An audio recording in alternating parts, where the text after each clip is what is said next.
প্রিয় ছাত্রছাত্রী, স্বাগত জানাচ্ছি আজকের এলআর ক্লাসে। আজকে এলআর ক্লাসে আমরা দশম শ্রেণীর একটি পাঠ্য অভিষেক আলোচনা করব। এই অভিষেক কবিতাটা ভীষণ জনপ্রিয় একটা কবিতা। পৌরাণিক রামায়ণের কাহিনী থেকে তিনি এই অংশটা রচনা করেছেন। তো সেই মূল রামায়ণের সঙ্গে আমাদের এখানকার অভিষেকের রচনার আমরা কিছু পার্থক্য দেখতে পাবো। পার্থক্যগুলো কী কী না, মূলত তিনি এটা লিখছেন যে কাব্যগ্রন্থে, সেটা হচ্ছে মেঘনাদ বধ কাব্য, অর্থাৎ মেঘনাদকে কীভাবে বধ করা হয়েছিল সেই বিষয়ক রচনা তিনি এখানে লিখেছেন। তো মূল রামায়ণে আমরা দেখেছি সেখানে নায়ক চরিত্র হিসাবে বা প্রধান চরিত্র হিসাবে রামকে আমরা পেয়েছি, সেখানে তার বিপরীতে ছিলেন সীতা নায়িকা হিসাবে। এখানে ঠিক উল্টো, মাইকেল মধুসূদন দত্ত কী করছেন, রামের চরিত্রের বিপরীতে এখানে তিনি নায়ক চরিত্র হিসাবে এই মেঘনাদকে বা ইন্দ্রজিৎকে তুলে ধরছেন। এবং ইন্দ্রজিৎ যে তার একজন আদর্শ এবং প্রিয় চরিত্র কীভাবে হয়ে উঠেছে আমরা এই কবিতাটা পড়লে বুঝতে পারব। তো কবিতাটা মূলত এই সাধু ভাষায় এবং প্রচুর পরিমাণে সংস্কৃত শব্দ বা তৎসম শব্দে সমৃদ্ধ, যে কারণে এই তৎসম শব্দ থাকার জন্য এই কবিতাটা অনেকের কাছে কঠিন হয়ে যায়। কিন্তু আমরা যদি শব্দগুলো অর্থ একটু দেখে নিই তাহলে কিন্তু এটা আমরা কখনোই বলবো না কঠিন কবিতা। এটা খুব সহজ কবিতা, খুব সরল কবিতা। তো এই কবিতাটাকে আমরা মূলত চারটে ভাগে ভাগ করব। এই চারটে ভাগের মধ্যে আজকে আমরা আলোচনা করছি প্রথম 10টা লাইন। 10টা লাইনের বিষয়বস্তু আমরা করেছি প্রভাষা সংবাদ 2।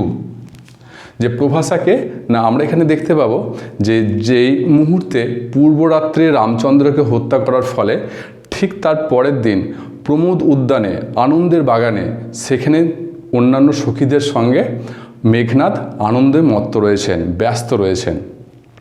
এবং ঠিক এই সময়টায় আমরা দেখছি প্রভাষা সেখানে আসছেন এবং এসে তাকে কিছু সংবাদ পরিবেশন করছেন। তো আমরা কবিতার লাইন ধরে একটুখানি দেখে নিই কী কী সংবাদ পরিবেশন করছেন। কনক আসন ত্যাজি বীরেন্দ্র কেশরী। কনক মানে কি? কনক মানে হচ্ছে সোনা, আর আসন হচ্ছে আসন অর্থাৎ সিংহাসন। সোনার সিংহাসন ত্যাজি ত্যাগ করে বীরেন্দ্র কেশরী। বীরেন্দ্র কেশরী এখানে কাকে বলা হচ্ছে?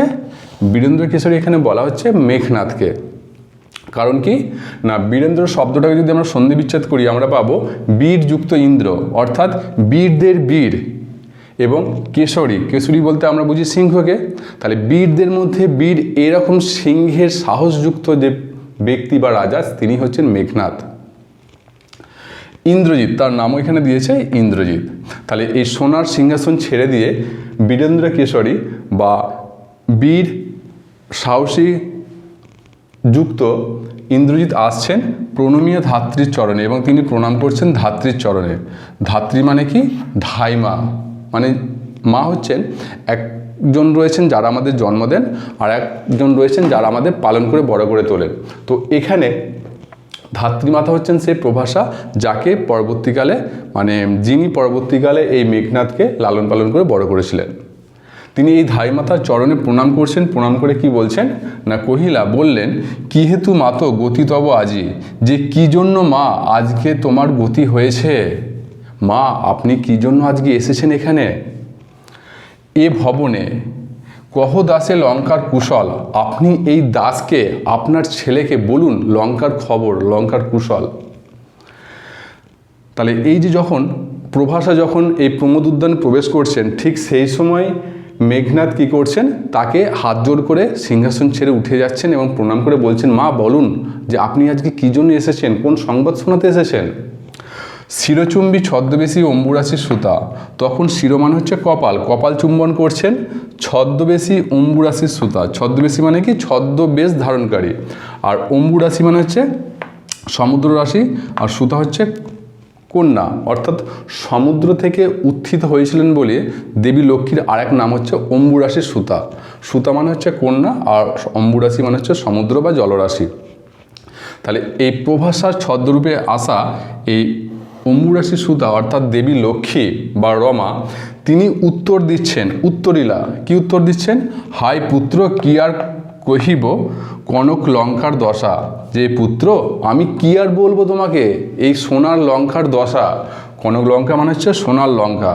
শ্রীলঙ্কা বা এই সিংহল দেশ তৎকালীন যুগে এতটাই উন্নত ছিল শিল্প সংস্কৃতি এবং কারুকার্যের দিক থেকে যে তাকে এই কনক বা সোনার সঙ্গে তুলনা করা হয়েছে, তার জন্য বলা হচ্ছে কনক লঙ্কা বা স্বর্ণ লঙ্কা।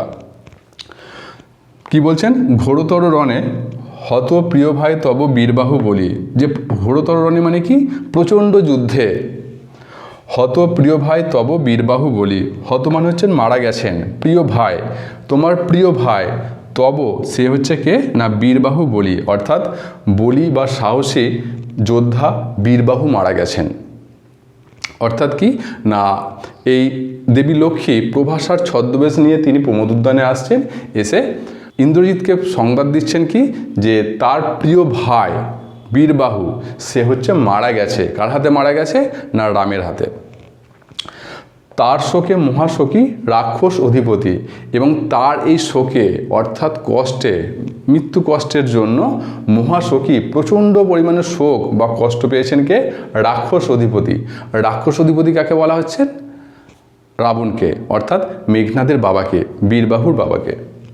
সসৈন্যে সাজেন আজি যুঝিতে আপনি, এবং সসৈন্যে সাজেন মানে কি, সেনার সঙ্গে তিনি সেজে উঠছেন আজি আজকে, যুঝিতে আপনি, যুঝিতে মানে যুদ্ধ করতে, আপনি মানে হচ্ছে নিজে।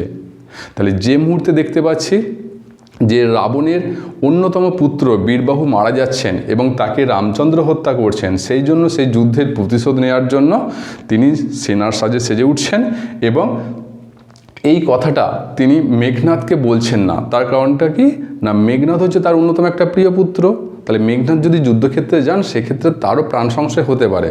অর্থাৎ পিতা রাবণ এখানে তার পুত্রকে এতটাই ভালোবাসেন যে ভালোবাসার খাতিরে দেখতে পাচ্ছি তিনি পুত্রকে এই সংবাদ দিচ্ছেন না, এবং এই যে অন্যায় হয়েছে তাদের সঙ্গে, তার প্রিয় পুত্র অন্যতম পুত্র বীরবাহুকে হত্যা করা হয়েছে, তার প্রতিশোধ নেওয়ার জন্য তিনি এগিয়ে যাচ্ছেন।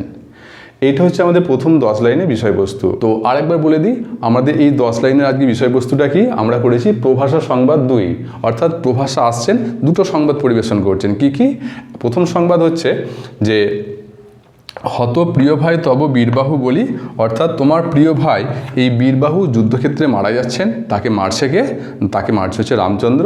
এবং 2 নম্বর সংবাদ হচ্ছে এই যুদ্ধের প্রতিশোধ নেওয়ার জন্য, মৃত্যুর প্রতিশোধ নেওয়ার জন্য রাবণ নিজে যুদ্ধের সাজে সেজে উঠছেন এবং এর প্রতিশোধ নিতে যাচ্ছেন। আগের অংশটুকুতে আমরা আলোচনা করেছি প্রভাষা সংবাদ 2, যেখানে আমরা দেখতে পাচ্ছি প্রভাষা, ধাত্রীমাতা প্রভাষা প্রমোদ উদ্যানে আসছেন এবং মেঘনাদকে দুটো সংবাদ পরিবেশন করছেন। প্রথম সংবাদটা হচ্ছে তার প্রিয় ভাই যুদ্ধক্ষেত্রে মারা গেছে রামচন্দ্রের হাতে, এবং দ্বিতীয় সংবাদ হচ্ছে এই বীরবাহুর মৃত্যুর প্রতিশোধ নেওয়ার জন্য তার বাবা রাবণ তিনি যুদ্ধক্ষেত্রে যাচ্ছেন, সজ্জিত হচ্ছেন, সেনাদলকে সাজিয়ে তুলছেন। ঠিক এই অবস্থায় আমরা ঠিক পরে ঘটনাটা একটু দেখে নেব। আমরা হেডিং করেছি, এর বিষয়বস্তু করেছি প্রভাষা সংবাদে বিস্ময় ও নিজেকে ধিক্কার। প্রভাষা সংবাদে বিস্ময় ও নিজেকে ধিক্কার, অর্থাৎ কি প্রভাষা যেই মুহূর্তে সংবাদ দুটো পরিবেশন করলেন সেই মুহূর্তে ইন্দ্রজিৎ বা মেঘনাদের প্রতিক্রিয়া কি, কবিতার ভাষায় আমরা একটু দেখি।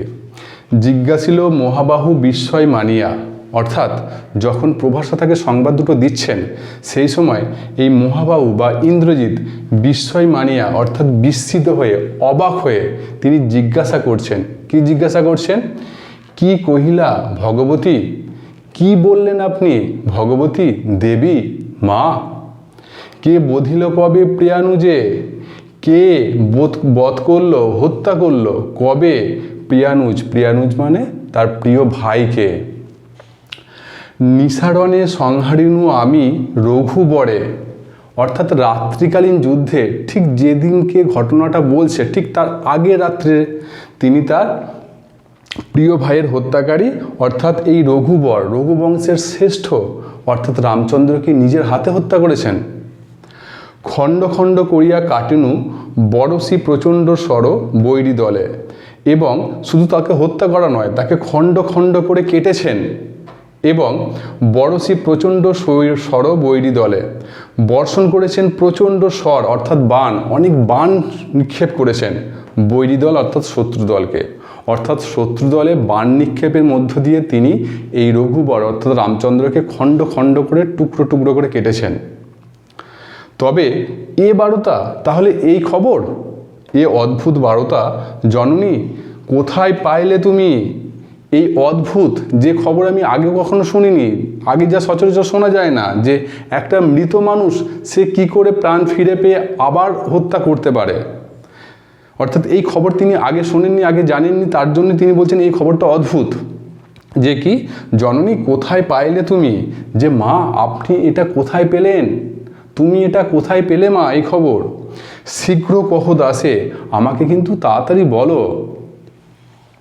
ঠিক এই মুহূর্তে আমরা দেখছি যখন ইন্দ্রজিৎ এই কথাগুলো ধাত্রীমাতা প্রভাষাকে বলছেন, ঠিক প্রভাষা ইন্দ্রজিতের প্রশ্নের উত্তরে, কথার উত্তরে আরও কিছু বলছেন। রত্নাকর রত্নোত্তমা ইন্দ্রা সুন্দরী উত্তরীলা, অর্থাৎ রত্নাকর হচ্ছে সমুদ্র, রত্নোত্তমা, রত্নোত্তমা মানে হচ্ছে রত্নের মধ্যে সব থেকে শ্রেষ্ঠ, অর্থাৎ সমুদ্রের এই রত্নের মধ্যে সব থেকে শ্রেষ্ঠ সেটাকে ইন্দিরা। না আমরা জানি দেবী লক্ষ্মী এই সমুদ্র মন্থনের ফলে উত্থিত হয়েছিলেন, সেই জন্য দেবী লক্ষ্মীকে বা ইন্দিরাকে বলা হয় রত্নাকর রত্নোত্তমা, সমুদ্রের মধ্যে শ্রেষ্ঠ রত্ন। উত্তরীলা কি উত্তর দিচ্ছেন? হাই পুত্র মায়াবী মানব সীতাপতি তব স্বরে মরিয়া বাঁচিল। হাই অর্থাৎ তিনি এখানে দুঃখ প্রকাশ করছেন, হতাশা প্রকাশ করছেন।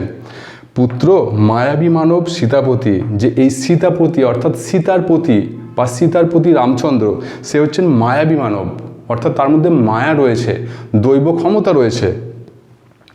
তব স্বরে মরিয়া বাঁচিল, তোমার এই স্বর বা বাণ তীরে সে আবার মরে গিয়েও বেঁচে উঠল, অর্থাৎ তার মধ্যে দৈব ক্ষমতা থাকার জন্য তাকে মারার পরও সে আবার বেঁচে উঠল। যাও তুমি তরা করি, তুমি তাড়াতাড়ি যাও। রক্ষ রক্ষ কুলমান, এবং রক্ষ অর্থাৎ প্রথম রক্ষর অর্থ হচ্ছে রক্ষা করো, এবং দ্বিতীয় রক্ষকুল মানে হচ্ছে রাক্ষসকুল, অর্থাৎ রক্ষা করো রাক্ষসকুলকে, রাক্ষস বংশকে, তার মানকে, সম্মানকে। এ কালো সমরে, এই ভয়ঙ্কর যুদ্ধে রক্ষ চূড়ামণি, রক্ষ অর্থাৎ রক্ষা করো, চূড়ামণি অর্থাৎ মাথায় থাকা যে মণি, অর্থাৎ এখানে এই রাবণ এর রাক্ষস বংশের শ্রেষ্ঠ রত্ন বা মণি হচ্ছেন এই ইন্দ্রজিৎ, সেই জন্য এই ইন্দ্রজিৎকে বলা হচ্ছে রক্ষ চূড়ামণি, অর্থাৎ রক্ষ বা রাক্ষস বংশের চূড়ার মণি, মাথার মণি। অর্থাৎ আমরা এখানটায় কি দেখতে পেলাম, যে যেখানে প্রভাষা তার দুটো খবর দেওয়ার পর সেই জায়গায় যখন তিনি প্রশ্ন করছেন যে আপনি এই খবরটা কোথায় পেলেন, তখন এখানে আমরা দেখতে পাচ্ছি প্রভাষা এই কথাগুলো বলছেন। তাহলে এই প্রভাষা বা দেবী লক্ষ্মীর ছদ্মবেশে থাকা প্রভাষা ইন্দ্রজিৎকে বলছেন তুমি তাড়াতাড়ি যাও, গিয়ে এই রাক্ষস বংশের সম্মানকে, মানকে তুমি রক্ষা করো। ঠিক এই পরিস্থিতিতেই ইন্দ্রজিৎ বা মেঘনাদের প্রতিক্রিয়া কেমন আমরা একটু দেখে নিচ্ছি। ছিঁড়িলা কুসুম দাম রোষে মহাবলী মেঘনাদ, অর্থাৎ ছিঁড়ে ফেললেন কুসুম দাম মানে হচ্ছে ফুলের মালা, রোষে অর্থাৎ রাগে, মহাবলী মেঘনাদ অর্থাৎ মহান রাজা মেঘনাদ কি করছেন, তার শরীরে থাকা ফুলের মালা সবটা ছিঁড়ে ফেলে দিচ্ছেন। ফেলাইয়া কনক বলয় দূরে, এবং কি করছেন, তার হাতে যে কনক বলয় অর্থাৎ সোনার বালা ছিল সেটাকেও ছুঁড়ে ফেলে দিচ্ছেন। কারণটা কি, এই মুহূর্তটা নিজেকে সাজিয়ে তোলা বা প্রমোদ বা আনন্দের জন্য নয়, এই সময়টা হচ্ছে যুদ্ধ করার সময়, তাই যুদ্ধ করার সাজে সেজে ওঠার জন্য তার আগের যে সাজটা ছিল ফুলের মালা দিয়ে নিজেকে সজ্জিত করা, সেটাকে ছিঁড়ে ফেলে দিচ্ছেন। পদতলে পরি শোভিল কুণ্ডল, এবং কি তার ঠিক পায়ের তলায় কুণ্ডল অর্থাৎ ওই বালাটা, সেটা পরে এতটাই শোভা পাচ্ছে, সৌন্দর্য লাগছে, ঠিক যেমন করে যথা অশোকের ফুল অশোকের তলে আভাময়, যেমন করে অশোক গাছের ফুল ঠিক অশোক গাছের তলায় পড়লে ফুল দেখে যেরকম গাছকে চেনা যায়, ঠিক সেরকমই তার ওই বীর কুণ্ডল দেখে যেন মনে হচ্ছে একবারে এই কুণ্ডল ইন্দ্রজিতের, মেঘনাদের। এবং কি বলছেন তিনি সেই পরিস্থিতিতে, ধিক মোড়ে অর্থাৎ আমাকে ধিক্কার, ইন্দ্রজিৎ নিজেকে ধিক্কার জানাচ্ছেন। কেন, কহিলা গম্ভীরে কুমার, গম্ভীর স্বরে নিজেকে ইন্দ্রজিৎ জানাচ্ছেন ধিক্কার। কি বলছেন, হাত ধিক মোড়ে বৈরিদল বেড়ে স্বর্ণ লঙ্কা, যে আমাকে ধিক্কার এই জন্যই দিতে হয় যে এই মুহূর্তটাতে বৈরিদল মানে হচ্ছে শত্রুদল, বেড়ে মানে হচ্ছে ঘিরে আছে বা বেষ্টন করে আছে, স্বর্ণ লঙ্কা এই সোনা লঙ্কাকে যেখানে শত্রুদল ঘিরে রয়েছে অর্থাৎ রামচন্দ্রের বাহিনী হনুমান বাহিনী ঘিরে রয়েছে, হেথা যেথা আমি বামাদল মাঝে, আর আমি কিনা ঠিক এই সময়টাতে বামাদল অর্থাৎ নারীদের মাঝখানে রয়েছি, নারীদের মাঝখানে থেকে আমোদ করছি, আনন্দ করছি, মজা করছি। এই কি সাজে আমারে, এটা কি আমাকে সাজায়, এটা কি আমাকে মানায়? দশানন আত্মজ আমি ইন্দ্রজিৎ, আমি হলাম দশাননের আত্মজ অর্থাৎ দশাননের সন্তান পুত্র, আমি ইন্দ্রজিৎ অর্থাৎ আমি ইন্দ্রকেও জয় করেছি। এখানে আমরা কতগুলো দেখে নেব যে এই মেঘনাদ তার একাধিক বিশেষণ বা একাধিক সম্বোধনকে তিনি ব্যবহার করছেন। যে মেঘনাদের অন্য একটা নাম এখানে ইন্দ্রজিৎ আমরা পাচ্ছি। ইন্দ্রজিৎটা কেন? কারণ তিনি দেবরাজ ইন্দ্রকে পরাস্ত করেছিলেন, জয় করেছিলেন, সেই জন্য তার অপর নাম হচ্ছে ইন্দ্রজিৎ। তাহলে যে দেবতাদের রাজা ইন্দ্রকে পরাস্ত করতে পারে, সে কিনা এই দেশের ভয়ঙ্কর পরিস্থিতিতে অসময়ে নিজেকে বামাদল নারীদের মাঝখানে প্রমোদ উদ্যানে ব্যস্ত রেখেছে, এইটা বুঝতে পারছেন এবং নিজেকে ধিক্কার জানাচ্ছেন। কি বলছেন তারপরে? আনো রথ তড়া করি, তাড়াতাড়ি করে রথ নিয়ে আসো, ঘুচাবো এই অপবাদ বোধির উপকূলে, এই অপবাদটা আমি দূর করব। আমাদের এখান থেকে একটা কোশ্চেন দেয় যে ঘুচাবো এই অপবাদ, অপবাদটা কি? না, অপবাদটা হচ্ছে এটাই যে যোগ্য পুত্র থাকতেও যেখানে বাবাকে যুদ্ধ করতে যেতে হয়, সেক্ষেত্রে আমরা পুত্রকে যোগ্য বা বলতে পারি না, বীর পুত্র বলতে পারি না। অর্থাৎ তার যে বীরত্বের মধ্যে কলঙ্ক লাগবে বা তার বীরত্বের মধ্যে যে প্রশ্নচিহ্ন থেকে যাবে, সেই প্রশ্ন চিহ্নটাকে তিনি দূরে সরানোর জন্য বলছেন ঘুচাবো এ অপবাদ বোধি রিপুকুলে। বোধি মানে বধ করব, হত্যা করব, রিপুকুল মানে হচ্ছে শত্রুকুল, অর্থাৎ শত্রুদের আমি হত্যা করব, হত্যা করার মাধ্যমে এই অপবাদটাকে আমি দূর করব। সেই জন্য দেখো এখানে আমরা এই দ্বিতীয় অংশটা বিষয়বস্তু করেছি প্রভাষা সংবাদে বিস্ময়, অর্থাৎ প্রভাষা যে আগে সংবাদটা দিয়েছিলেন, খবরটা দিয়েছিলেন, তাতে তিনি বিস্মিত হচ্ছেন এবং বিস্মিত হওয়ার পর নিজেকে ধিক্কার জানাচ্ছেন। যে নিজেকে কেন ধিক্কার জানালেন? না, আমরা দেখতে পাচ্ছি যে দেশের বা যখন স্বদেশের প্রয়োজন, সেই সময় যদি মানুষ নিজেকে বা রাজারা নিজেকে বা যোদ্ধা নিজেকে যুদ্ধ করার সাজে সজ্জিত না করেন, প্রস্তুত না করেন যুদ্ধ করার জন্য, তাহলে সেই অবস্থায় তাকে বীর বলা হয় না, তাকে সাহসী বলা হয় না, তাকে যোদ্ধা বলা হয় না, তাকে কাপুরুষ বলা হয়। আর এই কাপুরুষ অপবাদটাই তিনি দূর করতে চাইছেন। আমরা কবিতাটাকে আলোচনার সুবিধার্থে 5টা অংশে ভাগ করেছিলাম। প্রথম অংশে আমরা দেখে নিয়েছি, প্রথম অংশের বিষয়বস্তু করেছি যে প্রভাষা সংবাদ 2, অর্থাৎ প্রভাষার 2টো সংবাদ পরিবেশন। 2 নম্বর অংশটা আমরা বিষয়বস্তু করেছি যে ইন্দ্রের নিজেকে ধিক্কার। আর আজকে আমরা 3 নম্বর অংশটা আলোচনা করব। 3 নম্বর অংশটার বিষয়বস্তু হিসেবে আমরা করেছি এখানে ইন্দ্রের যুদ্ধ সাজে রাজধানীতে ফেরার উদ্যোগ, অর্থাৎ ইন্দ্রের যুদ্ধ সাজ 2টো তুলনা বা উপমা আছে এবং প্রমিলার আবেদন, এবং তার পরিপ্রেক্ষিতে প্রমিলারও 2টো আবেদন রয়েছে। অর্থাৎ আজকের বিষয়বস্তুর অংশটা হচ্ছে যে ইন্দ্রের যুদ্ধ সাজে রাজধানীতে এবার তিনি ফিরবেন প্রমোদ উদ্যান থেকে, এবং পাশাপাশি তিনি যখন ফিরবেন প্রমোদ উদ্যান থেকে, ঠিক সেই সময় প্রমিলাও তাকে কিছু কাতর আবেদন করছেন তার সঙ্গে যাওয়ার জন্য, তার সঙ্গে থাকার জন্য। তো এসো আজকে আমরা এই কবিতা অংশটুকু আলোচনা করি।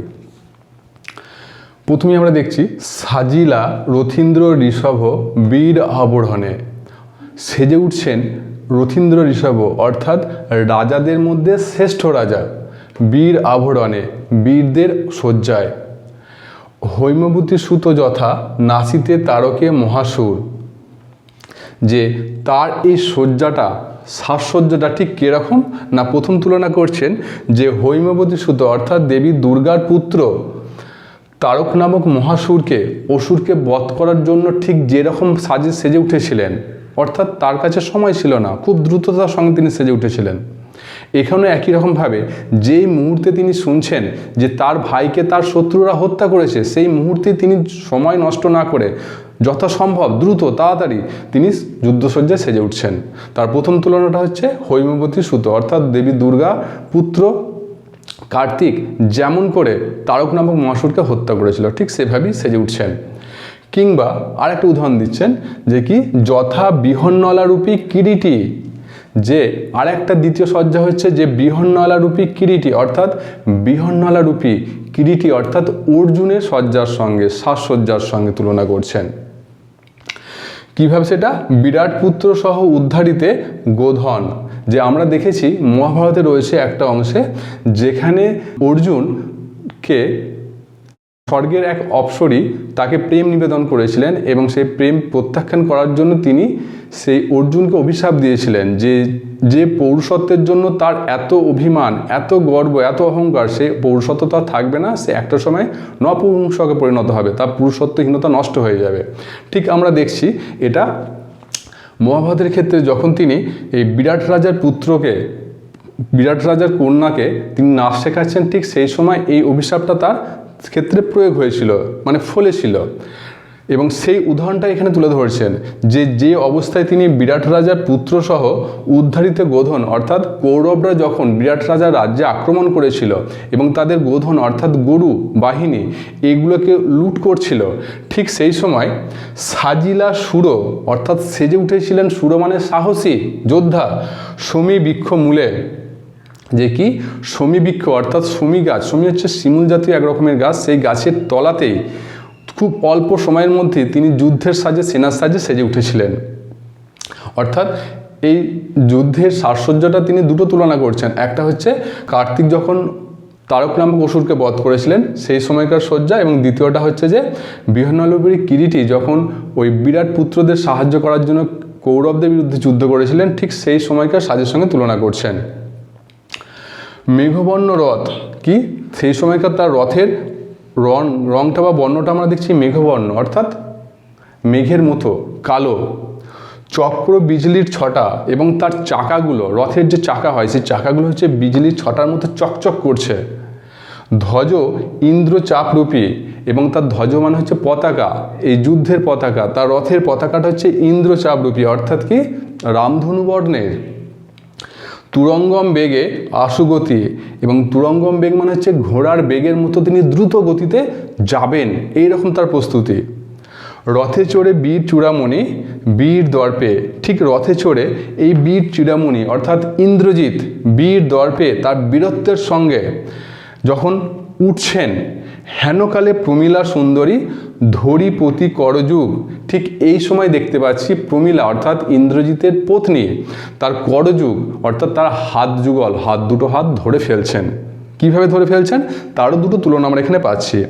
হাইরে যেমতি হেমলতা আলিঙ্গয়ে তরু কুলেশ্বরে, যেভাবে আমরা দেখতে পাচ্ছি হেমলতা অর্থাৎ স্বর্ণলতা বা এই পরাশরী গাছগুলো ঠিক যেভাবে মূল গাছকে অবলম্বন করে বেঁচে থাকে, ঠিক সেরকমই এখানে মূল গাছ বলতে ইন্দ্রজিৎকে বোঝানো হচ্ছে, আর পরাশরী গাছ বলতে এখানে তার স্ত্রী প্রমীলাকে উল্লেখ করতে চাইছেন, নিজেকে উল্লেখ করতে চাইছেন যে এই প্রমীলা ইন্দ্রজিতের উপর সর্বাংশে নির্ভরশীল এবং তাকে তিনি এতটাই ভালোবাসেন যে তার প্রধান সব কিছুই হচ্ছে এই ইন্দ্রজিৎ। কহিলা কাঁদিয়া ধনী, তিনি বললেন কেঁদে, ধনী মানে হচ্ছে নারী, অর্থাৎ এই প্রমীলা কেঁদে তখন বললেন, কি বললেন, কোথা প্রাণসখে রাখি এ দাসীরে, আপনি এই দাসীকে অর্থাৎ আপনার উপযুক্ত এই স্ত্রীকে রেখে আপনি কোথায় যাচ্ছেন? চলিলা আপনি, আপনি চলে যাচ্ছেন কোথায়? কহ বলুন, অর্থাৎ কহ চলিলা আপনি, আপনি কোথায় চলে যাচ্ছেন আমাকে বলুন। কেমনে ধরিবে প্রাণ তোমার বিরহে এই অভাগী, কেমন করে বা কিভাবে তোমাকে ছাড়া তোমার এই প্রিয় পত্নী কিভাবে প্রাণটাকে বাঁচিয়ে রাখবে সেটা আমাকে বলে যাও। হাই নাথ গহন কাননে, তিনি আবার একটা তুলনা দিচ্ছেন, আবার একটা উপমা নিয়ে আসছেন, সেটা কি যে হাই নাথ গহন কাননে ব্রততি বাঁধিলে সাধে করি পদ, যে গহন কানন মানে হচ্ছে গভীর বন জঙ্গলে, ব্রততি বাঁধিলে, ব্রততি মানে হচ্ছে লতা জাতীয় গাছ, যখন বাঁধে কাকে, সাধে করি পদ, যখন করি পদ অর্থাৎ হাতির পাকে জড়িয়ে ধরছে। যে আমরা দেখি যে প্রত্যন্ত জঙ্গলে বা ঘন জঙ্গলের মধ্যে যদি কোনো হাতি যায় তাহলে সেক্ষেত্রে কখনো কখনো লতা বিশেষ গাছ সেই হাতির পায়ে জড়িয়ে যায়, ঠিক সেই তুলনাটাই করছেন এখানে, যেন সেই লতার মতো এখানে ইন্দ্রজিতের পায়ে জড়িয়ে ধরেছেন, আশ্রয় নিয়েছেন হচ্ছেন তার স্ত্রী প্রমীলা। যদি তার রঙ্গরসে মননা দিয়া, যদি তার রঙ্গরস অর্থাৎ তার প্রেমের আবদারে যদি তাকে মন না দেয়া হয়, তাহলে কি হয় না, মাতঙ্গ যায় চলি তবু তারে রাখি পদাশ্রয়ে। মাতঙ্গ অর্থাৎ হাতি চলে যায়, কিন্তু তাকে তার পায়ের আশ্রয়ে অর্থাৎ পায়ের মধ্যেই রেখে দেয়। অর্থাৎ তুলনাটা ঠিক এরকম না, গভীর জঙ্গলের মধ্যে যখন আমরা দেখতে পাচ্ছি হাতি যাচ্ছে, এত বৃহৎ প্রাণী যাচ্ছে, ঠিক সেরকমই কোনো তরুলতা যদি তার পায়ের মধ্যে জড়িয়ে যায়, তাহলে আমরা দেখি সেই তরুলতাটাকে ছিঁড়ে নিয়ে হাতি বেরিয়ে চলে যায়। এখানেও একই রকমভাবে বলতে চাইছেন প্রমীলা যে আপনি যাচ্ছেন, ঠিক সেরকমই আমার এই মনটা, শরীরটা হয়তো আলাদা আছে কিন্তু মনটা কিন্তু আপনার সঙ্গেই যাচ্ছে, আপনার কাছেই থাকছে, ঠিক যেমন করে ওই হাতির পায়ে ছিঁড়ে থাকা তরুলতারা যেভাবে যায়। তবু তারে রাখে পদাশ্রয়ে যূথনাথ, যূথনাথ অর্থাৎ হাতি, যে তবু তাকে এই হাতি তার পায়ের মধ্যেই কিন্তু রেখে দেয়। আর আপনি আমাকে ছেড়ে দিয়ে চলে যাচ্ছেন, আপনি ছেড়ে দিয়ে চলে গেলেও আমার প্রাণটা কিন্তু আপনার সঙ্গেই আছে। তবে কেন তুমি গুণনিধি ত্যাজ কিঙ্করীরে আজি, তাহলে কেন তুমি গুণনিধি অর্থাৎ গুণশ্রেষ্ঠ ত্যাগ করছো কিঙ্করীরে আজি, এই দাসীকে প্রমীলাকে ত্যাগ করে চলে যাচ্ছ আজকে। হাসি উত্তরিলা মেঘনাদ, মেঘনাদ তখন হেসে উত্তর দিচ্ছেন প্রমীলার কথার উত্তরে। ইন্দ্রজিতে জিতি তুমি, তুমি ইন্দ্রজিৎকে জয় করেছ, অর্থাৎ যে মেঘনাদ দেবরাজ ইন্দ্রকে পরাস্ত করেছে, এই রকম বীর ইন্দ্রজিৎকে তুমি জয় করেছ। সতী বেঁধেছ যে দৃঢ় বাঁধে, এবং তুমি সৎ নারী, তোমার সততার জন্যই তুমি তাকে দৃঢ়তার সঙ্গে বা দৃঢ় বন্ধনে বেঁধে রেখেছ তোমার স্বামীকে ইন্দ্রজিৎকে। কে পারে খুলিতে সে বাঁধে, এবং সেই বাঁধনকে কে খুলতে পারে, অর্থাৎ কেউ খুলতে পারবে না। তোমার যে ভালোবাসার বন্ধন রয়েছে, সেই ভালোবাসার বন্ধনের গুণের জন্য এই ইন্দ্রজিৎকে তোমার কাছ থেকে কেউ আলাদা করতে পারবে না, এতটাই তোমার ভালোবাসার জোর। তরাই আমি আসিব ফিরিয়া কল্যাণী, তরাই অর্থাৎ তাড়াতাড়ি, আমি আসিব ফিরিয়া, আমি তাড়াতাড়ি ফিরে আসব, কল্যাণী অর্থাৎ প্রমীলা তার কল্যাণ চাইছেন, মঙ্গল চাইছেন, তার জন্য তাকে তিনি সম্বোধন করছেন কল্যাণী হিসাবে। সমরে নাচি তোমার কল্যাণে রাঘবে, সমরে হত্যা করব, যুদ্ধে হত্যা করব তোমার কল্যাণে, তোমার মঙ্গলসূচক ভালোবাসায়, রাঘবে অর্থাৎ রামচন্দ্রদের, রঘুবংশের বাহিনীদের। বিদায় এবে দেহ বিধুমুখী, বিদায় এখন দাও বিধুমুখী, তাহলে এই অবস্থায় এখন তুমি আমাকে বিদায় দাও, আমি খুব তাড়াতাড়ি আমাদের শত্রুকে অর্থাৎ রামচন্দ্রদের হত্যা করে আমি ফিরে আসব।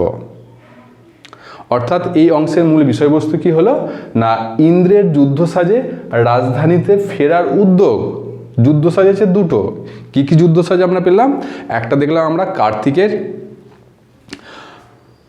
যুদ্ধ সাজ, এবং দ্বিতীয়টা আমরা পাচ্ছি যে অর্জুনের বৃহন্নলারূপী যুদ্ধ সাজ। আর 2 নম্বর হচ্ছে প্রমীলার আবেদন, যে এই সময় তার স্ত্রী তাকে আবেদন করছেন, তার সঙ্গে যাওয়ার জন্য আবেদন করছেন, 2 রকমভাবে তার তুলনা দিয়েছেন।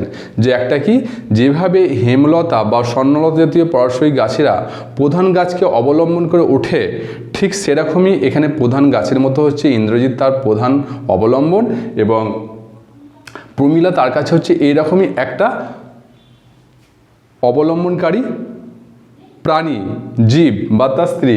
আর দ্বিতীয়টা হচ্ছে কি, যে আমরা দেখতে পাচ্ছি যে বনের মধ্য দিয়ে যখন হাতি চলে যায়, সে হাতির মধ্যে হাতির পায়ে কখনো কখনো বনের লতাপাতা জড়িয়ে যায়, এবং সেই লতাপাতাকে ছিঁড়ে নিয়ে হাতি বেরিয়ে যায়, ঠিক সেরকমই এখানে লতাপাতার সঙ্গে তুলনা করছেন প্রমীলা নিজেকে, আর মাতঙ্গ বা হাতির সঙ্গে তুলনা করছেন ইন্দ্রজিৎকে, এবং তিনি বোঝাতে চাইছেন এই ইন্দ্রজিতের সঙ্গে তার এই ভালোবাসা, তার মন, তার প্রাণ সবটাই রয়েছে।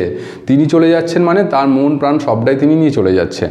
ঠিক এই অবস্থাতেই তখন ইন্দ্রজিৎ তার স্ত্রীকে প্রমীলাকে বলতে চাইছেন যে তোমার এই যে ভালোবাসা, এই ভালোবাসায় আমাকে ফিরিয়ে আনবে, এবং আমি খুব তাড়াতাড়ি আমার শত্রুদের হত্যা করে আমি ফিরে আসব। মাইকেল মধুসূদন দত্ত রচিত অভিষেক কবিতাটি আমরা আলোচনার সুবিধার্থে 5টা অংশে ভাগ করেছি। তো আগের 3টে অংশ আমরা আলোচনা করেছি, এখন আমরা চতুর্থ অংশটা আলোচনা করব। এই চতুর্থ অংশের বিষয়বস্তু আমরা করেছি রাজধানীর পথে মেঘনাদ, অর্থাৎ মেঘনাদ এবার রাজধানীর পথে ফিরে যাচ্ছেন প্রমোদ উদ্যান থেকে। এবং রাবণ সেনার প্রস্তুতি এবং ততক্ষণে রাজধানীর মধ্যে লঙ্কার মধ্যে রাবণ ও তার সেনারা সেজে উঠছেন যুদ্ধ সাজে এবং এই অবস্থায় মেঘনাদের শপথ, অর্থাৎ রাজধানী পথে মেঘনাদ, রাবণ সেনার প্রস্তুতি এবং মেঘনাদের শপথ, এই তিনটা অংশ আমরা আলোচনা করব। তো এবার আমরা কবিতার আলোচনায় আসি। দেখি, উঠিল পবন পথে ঘোরতর রবে, তাহলে পবনপথ মানে কি? আকাশপথ। তাহলে আকাশপথে উঠল ঘোরতর রবে, অর্থাৎ প্রচণ্ড আওয়াজে কে উঠল? ওই রথটা উঠছে এবং তার সঙ্গে রয়েছেন কে? রথবর, অর্থাৎ রথের শ্রেষ্ঠ ইন্দ্রজিৎ, রথের রাজা। হৈমপাখা বিস্তারিয়া যেন উড়িলা মৈনাক শৈল অম্বর উজলি। হৈমপাখা অর্থাৎ সোনার পাখা, রথের যে বর্ণ রং, সেই রংটা আমরা দেখতে পাচ্ছি সোনালি, তার জন্য বলা হচ্ছে হৈমপাখা। সোনালি পাখায় বিস্তারিয়া মিলে দিয়ে যেন উড়িলা মৈনাক শৈল, যেন মৈনাক নামক পাহাড়, পুরাণে যে আমরা উল্লেখ পেয়েছি, সেই পাহাড়ের যে বিশাল আকৃতি, সেই মৈনাক পাহাড়ের মতো বিশাল আকৃতি হচ্ছে এই রথ। সেই রথ হচ্ছে আকাশপথে উড়ে যাচ্ছে। অম্বর উজ্জ্বলী, অম্বর মানে হচ্ছে আকাশ, আর উজ্জ্বলী মানে হচ্ছে উজ্জ্বল করে, অর্থাৎ আকাশপথ উজ্জ্বল করে এই বিশালাকার রথ উড়ে যাচ্ছে। সিঞ্জিনী আকর্ষী রোষে, সিঞ্জিনী হচ্ছে ধনুকের ছিলা, এই ধনুকের ছিলাটাকে টানছেন, রোষে মানে হচ্ছে রাগে। টঙ্কারীরা ধনু, টঙ্কার হচ্ছে ধনুর আওয়াজ এবং এই ধনুর যে আওয়াজ, সেই ধনুর আওয়াজও উঠছে। বীরেন্দ্র পক্ষীন্দ্র যথা নাদে মেঘনাদ মেঘ মাঝে ভৈরবে। তাহলে এই বীরেন্দ্র কি করছেন? এই টঙ্কারিলা ধনু অর্থাৎ ধনুর আওয়াজও করছেন এবং পক্ষীন্দ্র যথা নাদে মেঘ মাঝে ভৈরবে, যেমন করে পক্ষীন্দ্র মানে কি? পাখিদের মধ্যে সব থেকে বড়, অর্থাৎ গরুর পাখি। এই পাখি যেমন ঝাপটালে ডানা মিললে যে আওয়াজটা হয়, ঠিক সেরকমই বড় পাখির মতো নাদে অর্থাৎ আওয়াজ হচ্ছে মেঘ মাঝে ভৈরবে, মেঘের মাঝখানে, ভৈরবে মানে প্রচণ্ড জোরে। কাঁপিল লঙ্কা কাঁপিল জলধি, এবং এর ফলে কি হচ্ছে? লঙ্কা কেঁপে উঠছে, লঙ্কার যে জলাশয়, যে সমুদ্র, সেটাও কেঁপে উঠছে। সাজিছে রাবণ রাজা বীর মদে মাতি, এবং এদিকে আমরা দেখছি রাজধানীতে কি হচ্ছে না, রাবণ রাজা তিনি বীরত্বের সাজে, বীর সাজে সেজে উঠছেন। বাজিছে রণ বাজনা, বাজছে রণ মানে হচ্ছে যুদ্ধের বাজনা। গরজিছে গজ, এবং গজ অর্থাৎ হাতি গর্জন করছে। রেসে হর্ষ, এবং অশ্ব বা ঘোড়া আওয়াজ করছে। হুঙ্কারিছে পদাতিক, এবং পদাতিক মানে যারা পায়ে হেঁটে যুদ্ধ করে, সেই পদাতিক বাহিনীও হুঙ্কার বা আওয়াজ করছে। রথি উড়িছে কৌশিক ধ্বজ, এবং তার সঙ্গে কি? কৌশিক ধ্বজ মানে রেশমি পতাকা, যুদ্ধের যে পতাকা, সেই পতাকাটাও উড়ছে। অর্থাৎ যুদ্ধের যে চারটে বাহিনী, সেটা হচ্ছে হাতি, ঘোড়া, রথ এবং পদাতিক, এই চারটে বাহিনী সেজে উঠেছে এবং আকাশে এই যুদ্ধের যে পতাকাটা, প্রতীক, যুদ্ধের প্রতীক, সেই পতাকাটা উঠছে। আকাশে কাঞ্চন কঞ্চুক বিভা, এবং আকাশে আমরা দেখছি এই সোনালি বর্মের দীপ্তি, অর্থাৎ এই যে রথ উঠছে, এই রথের সঙ্গেই যেন এই সোনালি বর্মের দীপ্তির একটা আভা দেখা যাচ্ছে। হেনকালে তথা দ্রুতগতি উতরিলা মেঘনাদ রথি, ঠিক এই সময়ে, হেনকাল মানে হচ্ছে এই সময়ে, তথা মানে সেখানে, সেখানে মানে কোথায়? ওই লঙ্কাপুরীতে, যেখানে রাবণ রাজা তার সেনাদের নিয়ে সেজে উঠছেন। দ্রুতগতি উতরিলা, খুব তাড়াতাড়ি সেখান থেকে নেমে পড়লেন মেঘনাদ রথি, মেঘনাদ রাজা, অর্থাৎ প্রমোদদান থেকে তিনি রাজধানীতে ফিরলেন। নাদিলা করবুর দল হেরি বীর বরে মহাগর্বে, নাদিলা হচ্ছে আওয়াজ করলেন, চিৎকার করলেন। করবুর দল রাক্ষস বাহিনী, হেরি বীর বরে দেখে এই বীরবরকে মহাগর্বে, অর্থাৎ এই ইন্দ্রজিৎকে, মেঘনাদকে দেখে রাক্ষস দল আওয়াজ করে উঠল, আনন্দের আওয়াজ, চিৎকার করে উঠল। নমিপুত্র পিতার চরণে, এবং এই পুত্র কি করছেন? তার পিতার চরণে, রাবণের চরণে প্রণাম জানাচ্ছেন। করজোড়ে কহিলা, এবং হাত জোর করে বলছেন, কি বলছেন?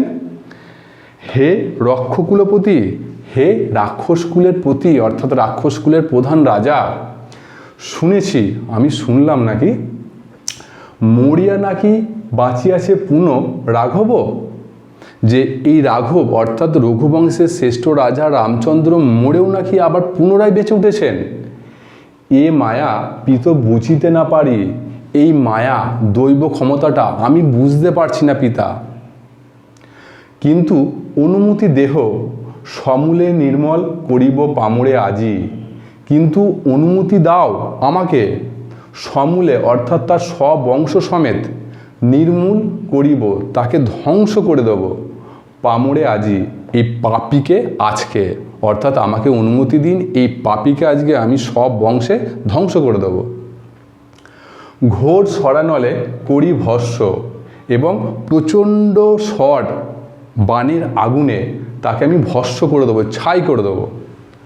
বায়ু অস্ত্রে উড়াইব তারে, এবং তাকে বায়ু অস্ত্রে হত্যা করব, উড়িয়ে দেবো, ধ্বংস করে দেবো।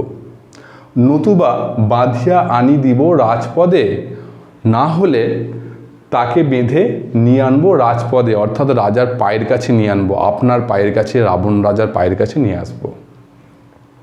ঠিক এই অবস্থায় আমরা দেখছি কি তখন রাবণ রাজা কি বলছেন, কি করছেন, আলিঙ্গি কুমারে, অর্থাৎ কুমার তার সন্তানকে আলিঙ্গন করছেন, জড়িয়ে ধরছেন। চুম্বির শির, এবং তার শির বা কপালে চুম্বন করছেন। মৃদুস্বরে উত্তর করিলা তবে স্বর্ণ লঙ্কাপতি, এবং মৃদুস্বরে খুব আস্তে আস্তে এই লঙ্কাপতি তখন বলছেন,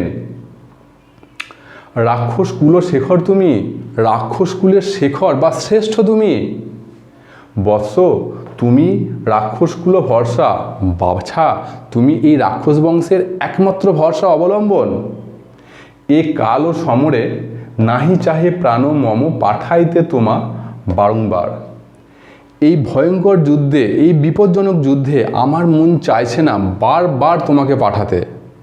অর্থাৎ এখানে পুত্রের প্রতি পিতার একটা স্নেহ, ভালোবাসা, মায়া, মমতা, সেগুলো যে উঠে আসছে সেগুলো আমরা বুঝতে পারছি। এবং বলছেন হাই বিধি বাম মমপতি, এবং শেষে বলছেন তিনি হতাশায় বলছেন যে বিধি বিধাতা বাম মানে বিক্ষুব্ধ হয়েছেন, মমপতি আমার প্রতি, আজকে বিধাতা আমার প্রতি বিক্ষুব্ধ হয়েছেন, বিরোধিতা তাই করছেন। অর্থাৎ এই কবিতার এই অংশের মধ্যে আমরা দেখতে পেলাম রাজধানী পথে মেঘনাদ আসছেন, এবং রাবণ রাজা ততক্ষণে তার রাজধানীর মধ্যে প্রস্তুতি শুরু করে দিয়েছেন, এবং মেঘনাদের শপথ এবং মেঘনাদ তার বাবাকে প্রতিজ্ঞা করিয়ে নিচ্ছেন যে তিনি এই রামচন্দ্রদের সমূলে ধ্বংস করবেন। আলোচনার সুবিধার্থে আমরা এই কবিতাটাকে 5টা অংশে ভাগ করে নিয়েছিলাম। আজকে কবিতার শেষ পঞ্চম অংশটা করছি। আমরা এই অংশের বিষয়বস্তু করেছি রাবণের সতর্কবার্তা 3, অর্থাৎ রাবণের 3টে সতর্কবার্তা আমরা দেখব, পাশাপাশি ইন্দ্রজিতের অভিষেক, এবং এই যে কবিতার নাম দেওয়া হয়েছে অভিষেক, এই অভিষেক পদে অর্থাৎ তাকে অভিষিক্ত করা হচ্ছে সেনাপতি পদে, তাই বিষয়বস্তু রয়েছে আমাদের এই কবিতার অংশের মধ্যে। আমরা একটু আলোচনা করে দেখে নিই। তো আজকের এই পঞ্চম অংশটা আমরা আলোচনা করছি। দেখো, প্রথমেই বলা হচ্ছে কে কবে শুনেছে পুত্র ভাসে শিলা জলে, যে পুত্র কে শুনেছে শিলা জলে ভাসে, অর্থাৎ এই অংশটা আমরা বুঝতে পারছি পৌরাণিক যে সেতু বন্ধনের ঘটনার কথা বলা হয়েছে। অর্থাৎ এই ভারতবর্ষ আর শ্রীলঙ্কার মাঝখানে যে জলাশয় রয়েছে, যে সমুদ্র রয়েছে, সেই সমুদ্রের মধ্যে রামচন্দ্র পাথরে নাকি শ্রীরাম লেখা অক্ষরের জন্য সেই পাথর ভেসে ওঠে এবং সেটা দিয়ে রাস্তা হয়ে যায়। যাই হোক, এই ব্যাপারটার একটা আলাদা বিজ্ঞানসম্মত যুক্তি রয়েছে, সেটা আমরা পরে আলোচনা করব। তাহলে এখানে শুধুমাত্র আমরা দেখছি যে এই যে সেতুবন্ধনের ঘটনাটাকেই বলা হচ্ছে শিলা জলে ভাসার কথা। 2 নম্বর বলছে কি কে কবে শুনেছে লোক মরি পুনঃ বাঁচে, অর্থাৎ কে কবে শুনেছে লোক মরে গিয়ে পুনরায় আবার বেঁচে উঠছে। অর্থাৎ এই যে রামচন্দ্রকে আগের রাতের যুদ্ধে ইন্দ্রজিৎ হত্যা করেছে, সেই রামচন্দ্রই নাকি বেঁচে উঠে তার ভাইকে বিদ্বাহকে হত্যা করেছে। রাবণের এই দুটো প্রশ্নের উত্তরে বা বিস্ময় হবার কারণের উত্তরে তখন উত্তর দিচ্ছেন ইন্দ্রজিৎ, উত্তরিলা বীরদর্পে অসুরারি রিপু, যে উত্তর দিচ্ছেন বীরত্বের সঙ্গে অসুরারি রিপু। অসুরারি মানে কি অসুরযুক্ত অরি, অর্থাৎ রাক্ষস, অরি মানে শত্রু, রাক্ষসদের শত্রু তার শত্রু, তাহলে রাক্ষসদের শত্রুকে রামচন্দ্র এবং রামচন্দ্রের শত্রুকে ইন্দ্রজিৎ। অর্থাৎ অসুরারি রিপু বলতে ইন্দ্রজিৎ নিজেকে বোঝাতে চাইছেন যে উত্তরীলা বীরদর্পে অসুরারি রিপু, অর্থাৎ ইন্দ্রজিৎ তখন বীরত্বের সঙ্গে উত্তর দিচ্ছেন তার পিতার প্রশ্নের। কি ছাড় সে নর, সেই নর বা পুরুষ কে, তারে ডরাও আপনি, তাকে আপনি ভয় পাচ্ছেন? রাজেন্দ্র রাজা শ্রেষ্ঠ, থাকিতে দাস যদি যাও রণে তুমি, তাহলে এই দাস বা ইন্দ্রজিৎ থাকতে যদি তুমি অর্থাৎ রাবণ যদি রণে বা যুদ্ধক্ষেত্রে যায়, তাহলে সেক্ষেত্রে কি হবে? এ কলঙ্কপিত ঘুষিবে জগতে, তাহলে এটা কলঙ্ক হিসাবে জগতে প্রচারিত হবে। কলঙ্কটা কি না, পিতার যোগ্য পুত্র থাকতেও যখন পিতাকে যুদ্ধক্ষেত্রে যেতে হচ্ছে, অর্থাৎ পিতা পুত্রকে আড়াল করে রাখছে, অর্থাৎ পুত্রের যে বীরত্ব সেই বীরত্ব না থাকার জন্যই তাকে আড়াল করে রাখছে, অর্থাৎ তিনি বীর রাজা হতে পারবেন না ইন্দ্রজিৎ, এইটা জগতে প্রচারিত হবে এবং সেটা তার কাছে কলঙ্ক বা বদনাম হিসেবেই ঘোষিত হবে। হাসিবে মেঘবাহন, এবং এটা দেখলে হাসিবে মেঘবাহন, মেঘবাহন মানে হচ্ছে দেবরাজ ইন্দ্র, তাহলে এটা দেখলে দেবরাজ ইন্দ্র হাসবেন, হুসিবেন দেব অগ্নি, এবং রুষ্ট হবেন রেগে যাবেন কে? দেব অগ্নি, অর্থাৎ অগ্নিদেবও রেগে যাবেন। দুইবার আমি হারানু রাঘবে, আমি দুবার রাঘবকে অর্থাৎ এই রামচন্দ্রদের হারিয়েছি, পরাজিত করেছি যুদ্ধে। আর একবার পিত দেহ আজ্ঞা মোড়ে, আর একবার পিতা আমাকে আজ্ঞা দিন, আদেশ দিন। দেখিব এবার বীর বাঁচে কি ঔষধে, এবার আমি দেখব বীর কোন ঔষধে বাঁচছে, তাকে আর বাঁচাবার কেউ থাকবে না, সে আর বাঁচতে পারবে না, এটা নিশ্চিতভাবে বোঝাতে চাইছেন বাবাকে। কহিলা রাক্ষসপতি কুম্ভকর্ণ বলি ভাই মম, কহিলা রাক্ষসপতি, এবং এরই ঠিক উত্তরে তখন রাক্ষসপতি অর্থাৎ রাবণ জানাচ্ছেন কি, যে কুম্ভকর্ণ বলি ভাই মম, কুম্ভকর্ণ নামক আমার একজন শ্রেষ্ঠ ভাই, যে ভাই কি হয়েছে না, তাই আমি জাগানু অকালে ভয়ে, তাকে আমি ভয়ে অকালে বা অসময়ে জাগালাম, তাই মানে হচ্ছে তাকে আমি জাগানো, অর্থাৎ আমি তাকে জাগালাম অকালে অসময়ে ভয়ে, এই ভয় পেয়ে যে আমার বীর সেনারা এবং বীর একজন পুত্র মারা গেছেন, এই ভয়ের জন্য আমি তাকে ঘুম থেকে জাগালাম, অসময়ে জাগালাম। তো এই ক্ষেত্রে আমাদের সেই কুম্ভকর্ণের পৌরাণিক ঘটনাটা একটু মনে রাখতে হয়, যে কুম্ভকর্ণ মহাদেবের কাছ থেকে বর পেয়েছিলেন তিনি 6 মাস ঘুমাবেন আর 6 মাস জেগে থাকবেন, আর এই ঘুমানোর সময় যদি তাকে কেউ বিরক্ত করে, তার ঘুম ভাঙিয়ে দেয়, তাহলে অকালে তার মৃত্যু হবে। ঠিক এই সময়টা যখন যুদ্ধ হচ্ছে রামের সঙ্গে ইন্দ্রজিৎদের, ঠিক সেই সময় এই রাক্ষস বাহিনীকে বাঁচানোর জন্য, উদ্ধার করার জন্য তিনি বা রাবণ এই কুম্ভকর্ণকে ডেকেছিলেন। তো দেখা যাচ্ছে এই অকালে ঘুম ভাঙার জন্যই তখন এই মৃত্যু হচ্ছে কুম্ভকর্ণর। তাই বলছেন, হাই দেহ তার দেখো সিন্ধু তীরে ভূপতিত, যে দেখো দেহ তার শরীরটা সিন্ধু তীরে ভূপতিত, সমুদ্র তীরে পড়ে রয়েছে। কার শরীর?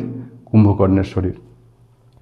গিরিসিংহ কিংবা তরু যথা বজ্রাঘাতে, গিরিসিংহ মানে কি? পর্বতের শৃঙ্গ বা পর্বতের চূড়া, কিংবা তরু কিংবা গাছ, যথা বজ্রাঘাতে, যেভাবে বজ্রাঘাতের তরু গাছ, বড় গাছ বা পর্বতের চূড়া ভেঙে পড়ে, ঠিক সেভাবেই তার দেহটা পড়ে রয়েছে সমুদ্রের তীরে। তবে যদি একান্ত সমরে ইচ্ছা তব, এরপরও একান্ত যদি তোমার যুদ্ধ করার ইচ্ছা থাকে, বৎস বালক, আগে পুজো ইষ্টদেবে, আগে পূজা করো ইষ্টদেব।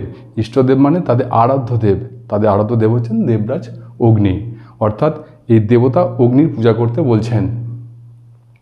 নিকুম্ভিলা যজ্ঞ সাঙ্গ করো, নিকুম্ভিলা যজ্ঞ কি না, তাদের নিকুম্ভিলা নামক যে কক্ষ ছিল, সেই কক্ষেই হচ্ছে এই অগ্নির পূজা হতো, সেই জন্য এই নিকুম্ভিলা কক্ষে এই যজ্ঞ বা পূজাটাকে সাঙ্গ করতে বলছেন, সমাপ্ত করতে বলছেন বীরমণি, এবং ইন্দ্রজিৎকে বীরমণি হিসেবে সম্বোধন করছেন।